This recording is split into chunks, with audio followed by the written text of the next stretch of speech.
Hello guys! So magandang araw po muli sa inyo guys. Ngayon mag-unbox tayo. Actually parang hindi na po ito unboxing kasi nagamit ko na siya dito. Yung pagkakabit ko nito kung nakikita nyo. Ayan, ginagamit ko na siya yung ating ano. So may breaker na sa loob. So next time ko na papakita sa inyo. Ngayon unbox natin yung binili natin na drill. Ayan.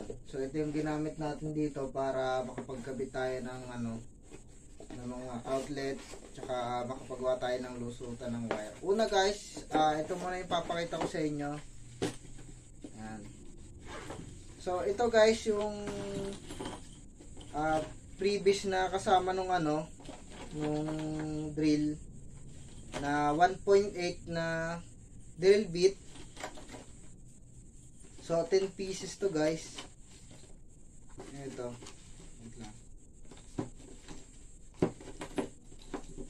Ito siya guys, bali 10 pieces to na drill bit. Ayan, ito. 1, 2, 3, 4, 5, 6, 7, 8, 9, 10. Ayan, 10 pieces to guys na drill bit. Ayan, tapos ito yung panghigpit ng drill. Ayan. So, ayan guys. So, ilagay natin to dito.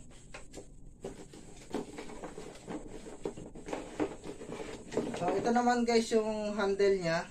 Para pag galing mo bubutas kayo ng pader or para hindi siya ganong magalaw. Lalo na kung matigas yung didrill nyo.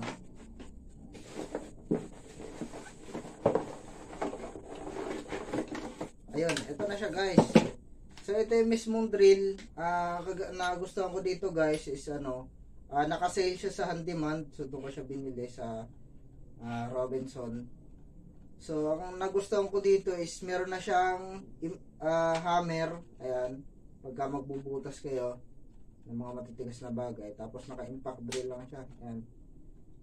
So meron siyang reverse, saka ayan, forward. So ngayon guys, ang tatak nga pala nito guys is Lotus. Nasa 700 watts siya. So napakalakas. Sulit. Ayan. Ngayon i-try natin siya guys. Ayan. Saksak natin siya dito sa ginawa natin na na outlet. Para malaman natin yung tunay. Ayan. So, nagamit ko na siya dito guys, no?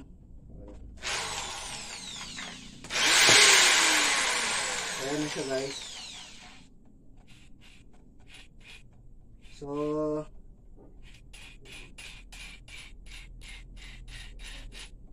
ayan.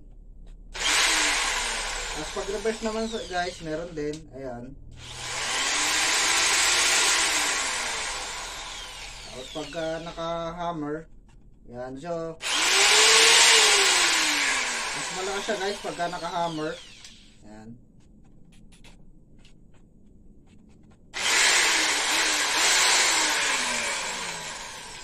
So, ito yung nagustuhan ko dito guys, napakalakas niya. Ngayon, ang ginagamit ko rito, ito. So, ito, hindi to kasama nito. Ano ko lang to, kumbaga ito yung mga dati ko na ginagamit. So, ito yung ginagamit ko sa screw. Tapos ito yung pinakamaliit. Ayan. So, ito nga pala yung binili natin na isang drill bit na ginamit ko na daanan ng wire niya dito. Ayan. So, makikita nyo. Ito yung ginamit ko. So, actually, maliit pa nga ito ng konti. Dapat pala, nabili ko yung mas malaki pa rito. Pero, okay lang. Nagamit ko naman siya. So, ngayon, kapitan natin siya ng screw.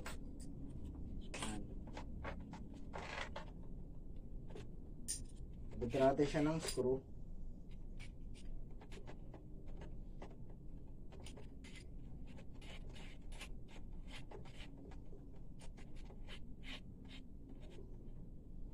Ayan.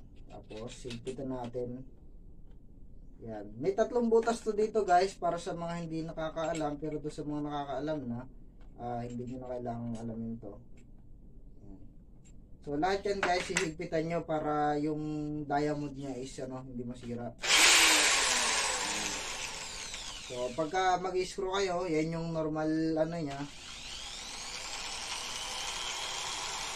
Tapos pagka pabalik naman, mahal mo, kakalas kayo yung tornilyo, reverse.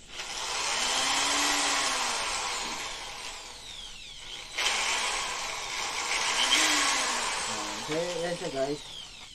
Ayan. So ito yung ginagamit natin ngayon para mas mapabilis yung pagkakabit ng mga speaker or sa mga bagay-bagay na kailangan ng screw. So yun lang guys.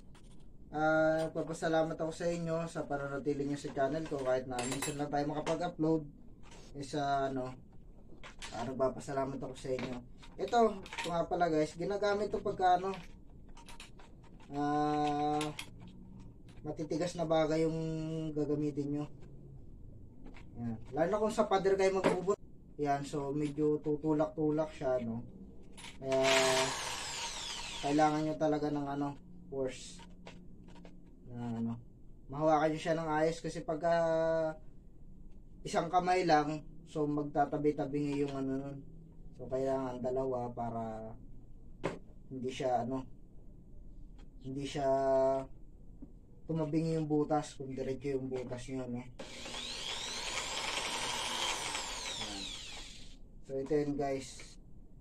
So ang nagustuhan ko rin dito guys na isa pa is meron siyang warranty. Tapos meron din contact number nakalagay doon sa resibo niya na in case na masira siya, so may maintenance. Kumbaga, hindi kagaya ng mga kung sa online kayo bibili or do sa mga local store, marami nabibiling ganito na local. So mas maganda mag-invest kayo doon sa orig siya, pero yung kaya lang ng budget nyo na kagaya nito Lotus, ito yung pinakamura-mura na na may warranty na. So kumbaga dito legit siya kasi bibili nyo siya sa handyman mismo, so hindi kayo mapipeke. So yun lang guys. So maraming salamat sa inyo. Yun, please subscribe.